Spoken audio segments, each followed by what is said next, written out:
যুক্তরাষ্ট্রের নিউ ইয়র্কে জাতিসংঘের সাধারণ পরিষদের অধিবেশনের ফাঁকে বাংলাদেশের অন্তর্বর্তীকালীন সরকারের প্রধান উপদেষ্টা ডক্টর মোহাম্মদ ইউনূস ও ভারতের প্রধানমন্ত্রী নরেন্দ্র মোদির মাঝে কোনো বৈঠক হবে না, এ তথ্য জানিয়েছে ভারতীয় সংবাদ মাধ্যম হিন্দুস্তান টাইমস।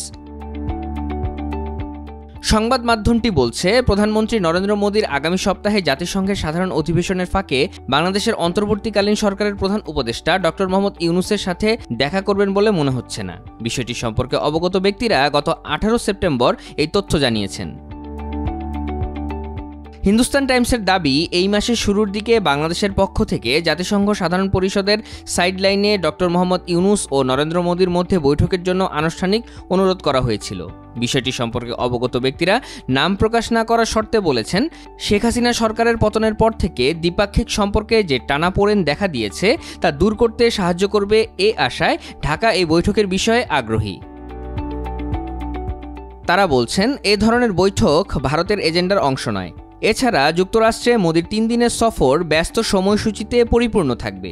মোদি আগামী 21 সেপ্টেম্বর 3 দিনের সফরে দেশটিতে যাবেন।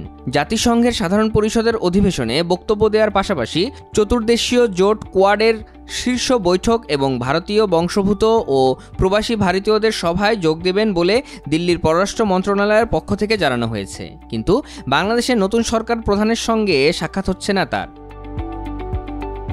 ভারতীয় এক কর্মকর্তা হিন্দুস্তান টাইমসকে বলেছেন, প্রধানমন্ত্রী মোদির নিউ ইয়র্কে সাধারণ পরিষদের সাইডলাইনে কিছু দ্বিপাক্ষিক বৈঠক হবে বলে আশা করা হচ্ছে। তবে বাংলাদেশের অন্তর্বর্তীকালীন সরকারের প্রধান ডক্টর ইউনূসের সাথে কোনো বৈঠক তার সূচিতে নেই। সংবাদ মাধ্যমটির দাবি, সাম্প্রতিক একটি সাক্ষাৎকারে ভারত বাংলাদেশ সম্পর্কের বিষয়ে ডক্টর ইউনূসের মন্তব্য এবং ঢাকার অন্তর্বর্তী সরকারের সদস্যদের প্রায় প্রতিদিনের মন্তব্যে ভারতের সমালোচনা নয়াদিল্লির ভালো লাগেনি।